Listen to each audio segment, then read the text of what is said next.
Welcome to the Heidi Thorne Show. I'm your host, Heidi Thorne, and in this podcast, I share my real-world self-publishing and small business experience with you. Before we get started, I just want to remind you to like, comment, share, follow, and subscribe. Now let's get on with today's show. Once you get bit by the self-publishing bug, you'll likely do it again and again, and that's really okay. One of the advantages of publishing multiple books or ebooks is that you build a backlist. In publishing parlance, a backlist is the roster of previously published works by an author or publisher. For authors, a backlist can be proof of his or her body of work. When a title officially becomes a backlist title is not a hard and fast date. Back when brick and mortar bookstores were the norm, backlist titles may not have been given shelf space in favor of newer frontlist titles. Now, I'll talk about frontlist in a little bit. But with today's online bookstores, older titles, even those that could have been published years ago, may even be marketed together. Topical search results on sites such as Amazon can bring up titles of widely varying original published dates. So what is a front list?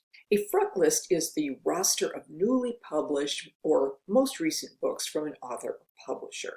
Front list titles are often heavily marketed to boost sales to help recoup the heavy front-end investment in author advances, design, editing, and promotion. So in the past, these titles had to compete for prominent retail real estate in physical bookstores. Even today, the books you see getting top billing on online book sites such as Amazon did not get there by accident. Frontlist titles may now compete to gain featured or top billing on online bookseller sites. Backlist titles are very valuable. Some backlist titles become perennial sellers. They sell to readers regardless of when they were originally published. Let's look at a case in point. Literary classics. This is where publishing gold is mined. A 1990 New York Times article reported that publishers make approximately 25 to 30% of their revenues from backlist titles. That's a lot.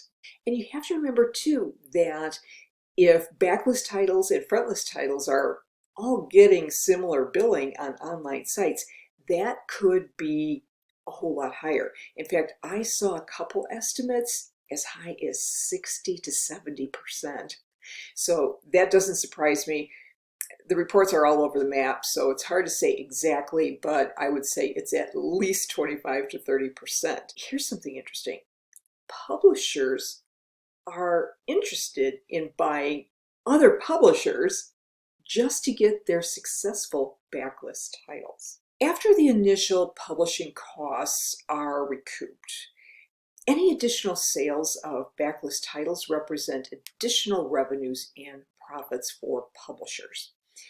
The primary cost factors associated with backlist books are printing, shipping, production costs, and author royalties, all of which can be minimal when compared to the cost of launching a new title. Just as backlist titles can make up a significant percentage of publishers, traditional publishers' revenue, also be the same for self-publishing. In fact, as I'm recording this, my first book from 2011 is still my best-selling title year after year.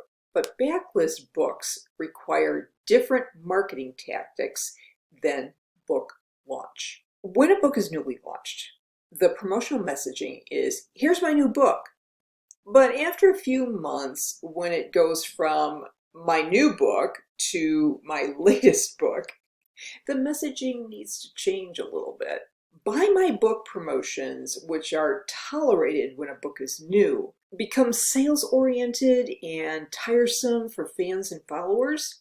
Posts on social media and your email marketing now need to concentrate on the content of the book. This does not mean that you give away all the content, nor does it mean that you keep promoting the features and benefits of your book's content. Rather, you use the book as the basis for even more content.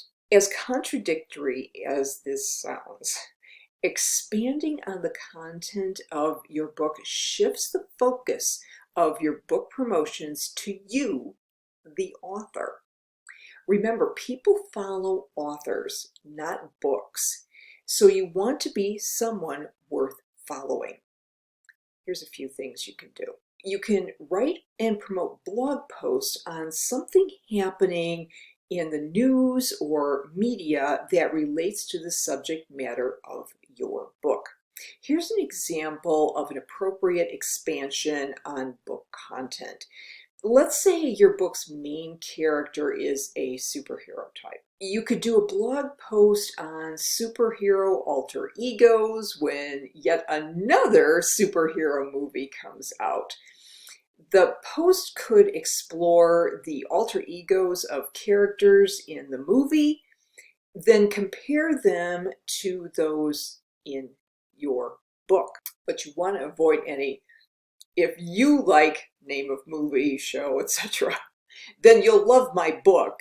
That's too sales oriented, and subtlety sells. You could offer behind the scenes insight on how the book came to be. In nonfiction, it's common to have an introductory chapter to offer the book's backstory and prep readers for what's ahead. Your expanded content, the blog, video, social media, whatever, could share some or all of your introductory information or even provide more than what's in the book.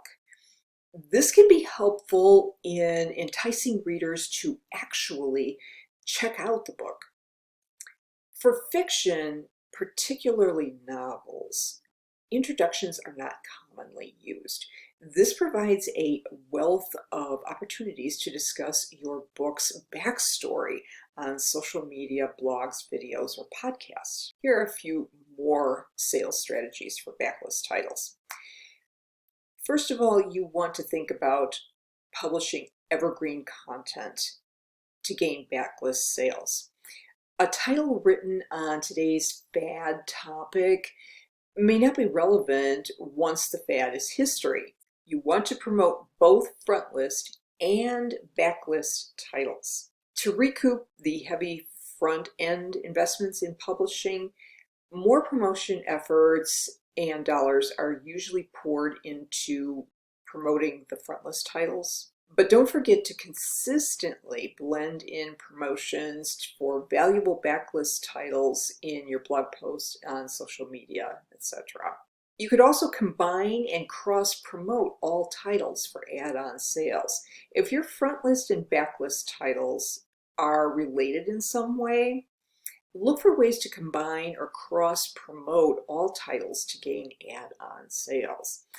For example, if you have a book on sales and one on marketing, while promoting the sales book, you could suggest the marketing title as a for more reading add-on sale. So let's talk about advertising for backlist titles.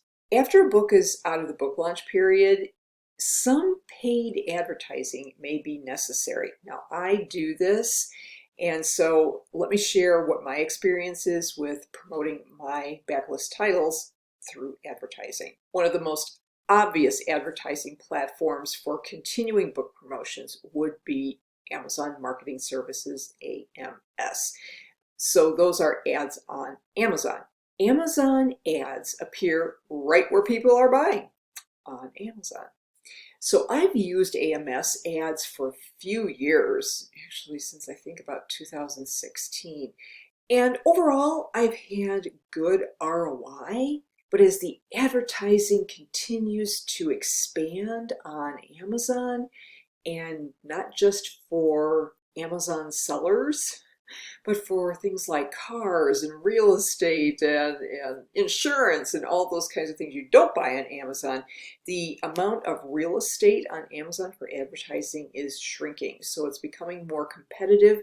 And in order to be competitive, you usually have to spend more. So recently, my ads have not done as well as they did in the early days. However, I still maintain Amazon ads for my backlist titles because I do still get some sales off of it, and I do still want them to show up when people have a search query that relates to one of my backlist titles.